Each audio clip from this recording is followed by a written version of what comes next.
A gente está aqui durante a Semana do Clima do Rio de Janeiro, junto com o Instituto Clima e Sociedade, fazendo uma conversa sobre o que é esse tal de efeito estufa. Esse ano acontece no Brasil a Conferência do Clima, a COP30 em Belém do Pará, na Amazônia, na América Latina, no Sul Global, e o debate é sobre justiça climática. Pensar como é que a gente constrói um mundo que seja resiliente, que seja justo e possível para todo mundo, porque a gente mora no mesmo planeta, mas os impactos são desproporcionais.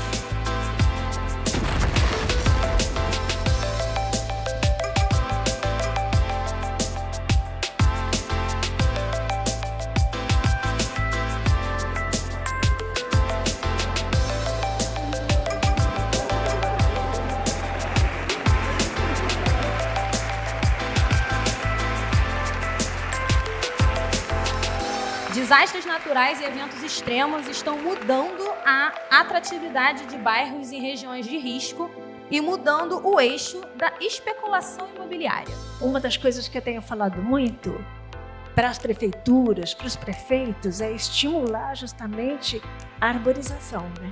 Veja, quando a gente fala de fazer algo mais sustentável, você fala de captação de água, você fala de uma série de coisas que, por exemplo, os condomínios poderiam fazer, mas que, na verdade, quem está construindo fala, não, cada coisa dessa fica mais cara. Ou seja, eu não vou ser competitivo no mercado. Então eu vejo a necessidade de cooperação internacional além de dinheiro. É realmente uma cooperação que transcende a necessidade financeira e passa a ser aquela onde as tecnologias passam a ser acessíveis. Vou completar com mais um dado aqui então pra gente. De 2000 a 2018, em torno de 41 mil brasileiros morreram por efeito de bruscos aumentos da temperatura. Quantos então, você falou? 48 mil. É muito mais.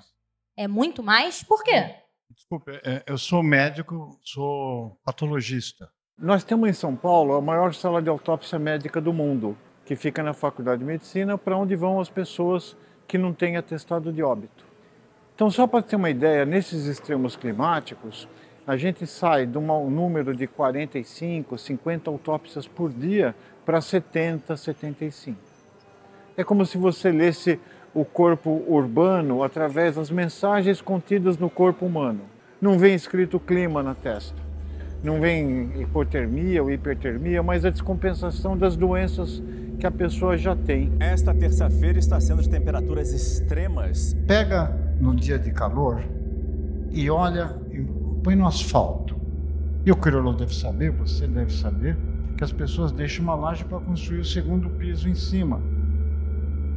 Vê a irradiação de calor que tem para dentro. Bate 60, 70 graus. Eu adoraria ver as moradias nos morros do Rio de Janeiro pintadas de branco. Se isso acontecer, você ameniza a temperatura interna. O barracão de zinco, que foi objeto de tanto samba no Rio de Janeiro, não pode existir mais. Ele aquece, ele mata. Agora, tem números aí que são super alarmantes. Mais de 40 milhões de pessoas na Etiópia migraram de um ponto para outro por conta de calor. Bom, o efeito estufa, ele está aí, né? O que era uma coisa distante, que ia acontecer com o urso, lá no polo, né? Trouxe para o convívio com a nossa espécie humana, principalmente no sudeste, nas regiões que consomem mais energia, fazendo com que tenhamos reacendido aquele medo de adoecermos ou de morrermos. Não só nós, mas as pessoas que a gente ama. E a natureza caprichou, trazendo fumaça de queimas de região periurbana, trazendo essa variabilidade climática, inundando os rios, as várzeas dos rios que foram, digamos, apropriadas pelo uso do solo urbano. Quando você vai ver os documentos históricos, significava que você estava recuperando as margens do rio para a civilização. Hoje você está gastando dinheiro para recuperar as margens do rio para a natureza. E aí tem um dado aqui sobre isso que vai trazer como o volume de chuvas e desastres pode ser uma condição que eleva o risco de doenças como leptospirose, hepatite, dengue, chikungunya e zika, ou seja, a gente está morrendo. Desculpa aí avisar para vocês, viu? Isso está acontecendo. Mas não é só do desafio do enfrentamento à mudança climática que a gente veio aqui falar, a gente também veio falar de solução. E o que já apareceu aqui? Um mutirão para pintar o telhado das casas de branco, a importância do reflorestamento, a importância talvez dos tetos verdes também, mas vou trazer aqui para vocês uma outra questão relacionada ao incômodo do calor, que fala de algo bem mais grave. Quando temos um caso de onda de calor extremo, um dos indícios é o aumento de violência, principalmente violência contra mulheres e meninas. O índice de feminicídio aumenta na onda de calor. Isso não é novo. A gente tem livros aí feitos nas universidades, livros, não é artigo só, mostrando que a mudança climática, com o aumento da temperatura, aumenta a violência. Não é uma coisa só fisiológica, ela acelera um comportamento já latente da sociedade. Pega o coração, perdeu o volume e tem que manter pressão. O que ele tem que fazer? Bombar mais forte. E se ele não conseguir? E se o sangue ficar concentrado, porque desidratou muito, ele pode fazer um trombo. Dependendo de que foi, é fatal. E o pulmão, que tem esse fluido que reveste as vias aéreas desidratado, não consegue eliminar as bactérias que fez. Doença, infecção. E o rim, que já, se não tiver muito bom, na hora que ele tem que trabalhar em dobro, a urina não fica escura quando se desidrata, ele pode ter uma doença renal e uma bactéria que estiver passando por ali pode subir dando uma infecção renal. É disso que morrem as pessoas. E principalmente aí no caso as mulheres também são vulneráveis, porque sabe aquele desconforto pós-menopausa, aquelas ondas de calor, o termostato também piora quando você eu queria entrar bem aí nessa questão. A gente hoje no Brasil está construindo uma política nacional de cuidado. Como que a gente poderia fazer para adaptar a nossa sociedade, os nossos hábitos, os nossos costumes e até a nossa relação com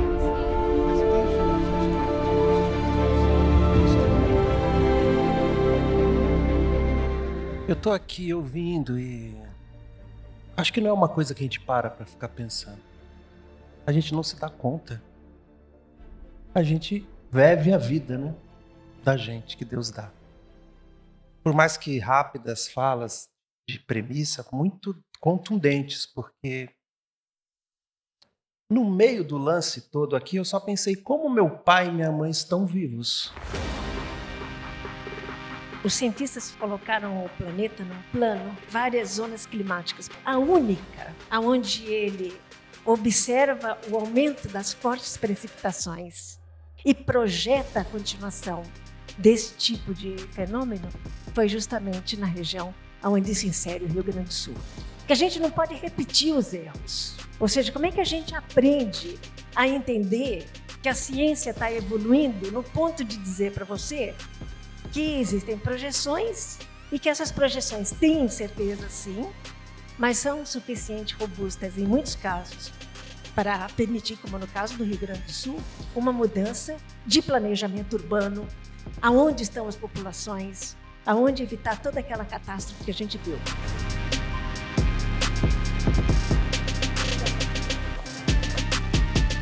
Como fica a saúde mental de um lugar que passa por uma enchente que destrói tudo? Como fica a saúde mental das pessoas desse lugar?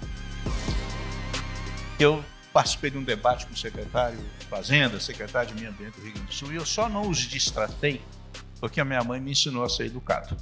Porque a vontade era essa. Irresponsabilidade. E faço um apelo a todos que estão aqui. Votem naqueles parlamentares e deputados que vão nos representar, que apresentem minimamente uma proposta de equilíbrio ambiental e combate às mudanças climáticas. O resto é conversa, é puxadinho. Eu ainda continuo pensando nessa dor, dessa pergunta que eu fiz. Como é que minha mãe e meu pai sobreviveram? Porque quando ele falou de diabetes, o meu pai está com diabetes. E ele tem uma asma crônica, porque ele trabalhou 25 anos numa metalúrgica na parte da caldeiraria. E aquela caldeira não pode desligar.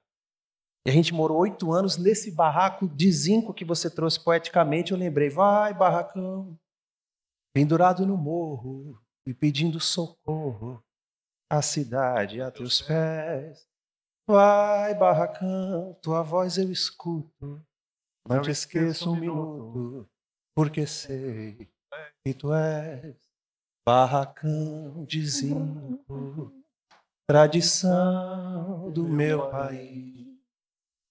Barracão de zinco, pobretão, infeliz. E eu tento aqui, eu estou realmente emocionado, porque existe a emergência da emergência e existe a emergência que a gente ainda nem sabe.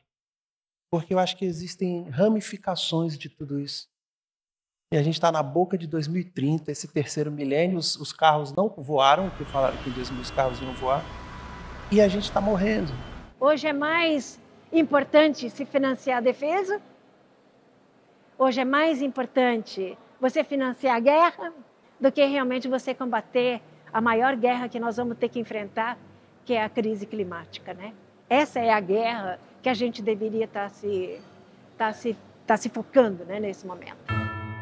Então a gente está falando de negligência, de omissão, de responsabilidade, mas do nosso papel também, enquanto sociedade, de avançar com esse debate, que logo é o papel da comunicação, que é o motivo que a gente veio aqui hoje, 2 artistas e 3 cientistas, e vocês, para ter essa conversa minimamente cabulosa, mas muito importante, porque se tivesse mais disso, também tinha mais solução. O que a gente está tentando fazer, e cada vez mais, é aproximar da sociedade para que ela entenda como esses fenômenos e como a mudança climática pode impactar a sociedade como um todo. E ficou mais fácil pensar em apocalipse do que em enfrentar o capitalismo, em reflorestar, em pintar o telhado da casa de branco.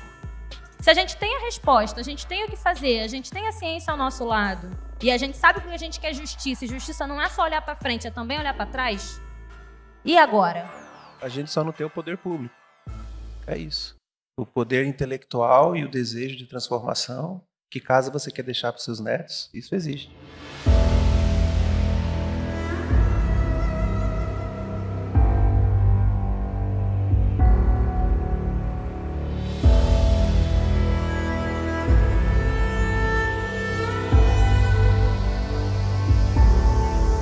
Por isso que a gente está com tanta gente aqui do nosso lado, para a gente convidar as pessoas a pressionarem o poder público. Como que a gente também pode utilizar, Isso né? aqui é o mais agoniante, não tinha que pressionar, é o óbvio. Bora. Tem que levar aquela esperança que eu acho que está faltando, que é de entender que o mundo pode ser melhor amanhã e que a gente não precisa continuar nessa crise climática. A esperança. A comunicação é a chave de tudo. E a gente tem que encontrar como se comunicar, como ser inclusivo. Fora isso, eu acho que justiça climática, equidade, transição justa vai ficar no papel. Boa. E de papel, eu acho que eu já estou um pouquinho cansada também. Então tem muito trabalho, né, pela frente. Opa! Essa COP30, ela tem o dever também de colaborar na construção Todos, da globalmente. efetividade, como diz ministra Marina Silva, da implementação. Se for só papel, não funciona. E eu lembro muito bem, quando eu era menino, aí já passa-se aí, não sei quantos anos, todo dia da árvore as escolas plantavam uma árvore. Cantavam o hino nacional e plantavam a árvore, era muito bom. Mas a gente plantava a árvore. E era importante plantar árvore. Eu morava numa cidade que, se não plantasse árvore, ela não existiria, que é Brasília. Ou seja, quando a gente quer adaptar, a gente sabe. Dá para fazer essas Dá pra questões. fazer. Né? Eu acho que a solução já não está na ciência, nesse caso da mudança climática, porque a gente já sabe o suficiente. Está nas humanidades, na discussão de temas centrais, como a colaboração, a alteridade, a compaixão.